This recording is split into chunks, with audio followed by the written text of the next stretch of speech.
Pelawak dan penyampai radio Nabil Ahmad menyimpan hasrat untuk menjadikan rumah milik keluarganya di Mambau Negeri Sembilan sebagai madrasah, iaitu tempat pengajian untuk mendalami ilmu agama Islam.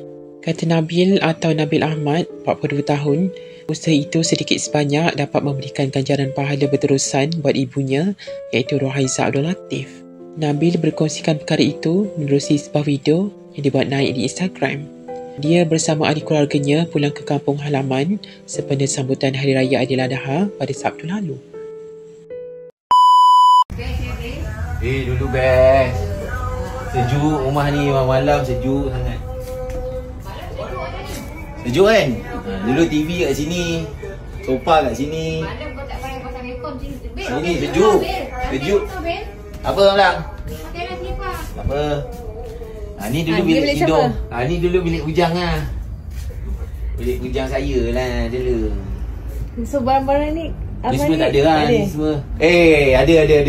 Ini memang ni nampak stiker ni Volcom. Ya Allah. Dulu bilik ni colour biru. Ni katil kan katil you? Bukan. Ni dah banyak barang-barang lain dah ni. Tapi besar. Ni bilik budak perempuan. Alung, Aisyah. Oh, view best. Nampak jalan. Besar tak? Okey lah. Alhamdulillah. Ni dulu boleh budak-budak lelaki. Okey. Ramai semua.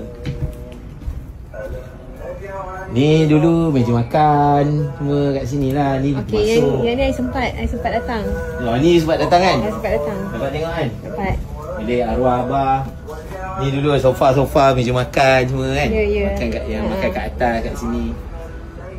Sini Dulu lagi masa saya kecil, TV kat sini. Ada sofa kat sini. Dulu atas ni bocor. Dulu tidur kalau nganga, air hujan masuk dalam mulut tau.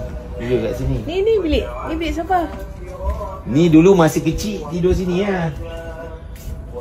Masa kecil dulu tidur sini. Ni bilik ni. Dulu bilik ni ada partition. Sana bilik arwah abah dengan mak. Ni bilik I tidur sini. Kamal ni sampai tidur sini. Jadi kalau mak abah nak buat anak seorang lagi dengar lah. Jom. Rindu tak? Rindu lah. Cuma sendiri kot.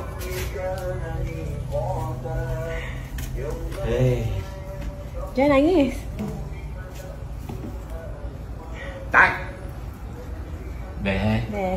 Kan? Rumah lama. InsyaAllah nanti ada rezeki kita jadikan rumah ni madrasah. Amin. Dapat pahala semua mak, adik-beradik mak semua. Asal? Depan masjid tu nampak. Itulah masjid. Mana lembu dah sampai belum? Padang ni sampai ya? Sekejap lagi ni.